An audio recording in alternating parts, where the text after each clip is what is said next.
Let's go to Bill Weber. Thank you, Alan. Normally, we would go to Victory Lane at this point for the post-race celebration. That will not be the case today. I'm with Jim Hunter, who's NASCAR's Vice President of Corporate Communications. And, Jim, you have some very sad news. Yes, we've been made aware the FAA reported they lost contact with a Hendrick Motorsports airplane inbound for Martinsville earlier today, Bill.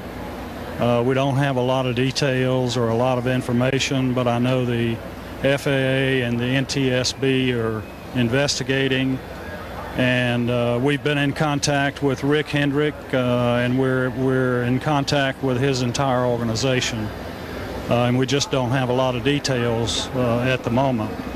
But we're going to say an extra prayer for everyone in the Hendrick organization at this time. 2004 Hendrick Motorsports plane crash, the tragic event that claimed the lives of several key individuals associated with the NASCAR team. Here are some key details about the incident.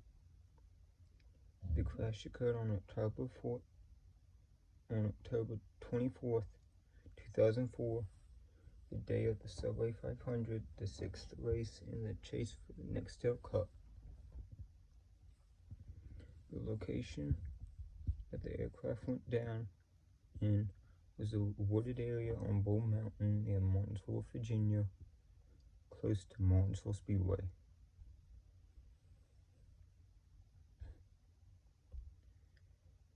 The plane involved was a Beechcraft 200 Super King Air, a twin-engine aircraft operated by Hendrick Motorsports.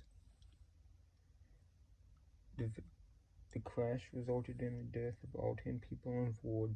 The victims included Ricky Hendrick, the son of team owner Rick Hendrick, and a driver in the NASCAR Craft and Truck Series. John Hendrick and stars Kimberly and Jennifer Hendrick, vice chairman of Hendrick Motorsports and brother to Rick Hendrick. Jeffrey Hendrick, the nephew of Rick Hendrick. Mark Chapin, the team's general manager. Chris Dyer, the team's lead engineer. Randy Dorton, the crew chief builder. Scott Latham, a pilot for Tony Stewart. The plane was on a trip from Concord, North Carolina to Martinsville, Virginia for the race weekend. The flight took off around 10:45 a.m. and went down shortly before noon. Weather conditions were reported to be poor with low visibility due to fog and rain. The National Transportation Safety Board, or the NTSB, conducted an investigation into the crash.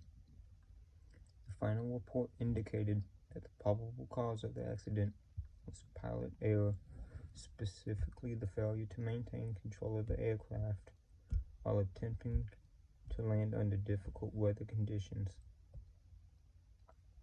Contributing factors included inadequate training for the specific conditions and possible issues related to spatial disorientation,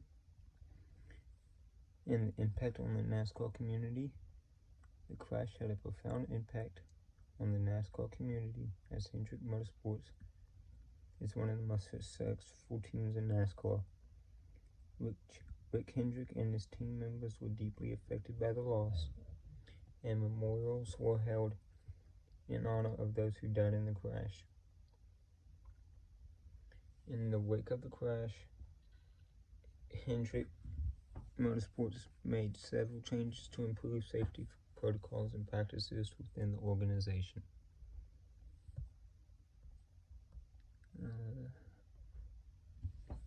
And the legacy that it left behind was that due to the plane crash, Victory Lane celebrations were not held, and the grandfather clock was given to the race winner, which was Jimmy Johnson for Hendrick Motorsports.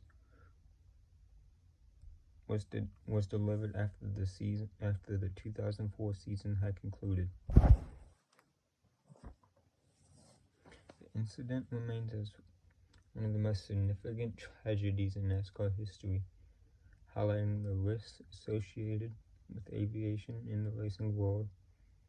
In the 2004 Hendrick Motorsports plane crash stands as a somber reminder of the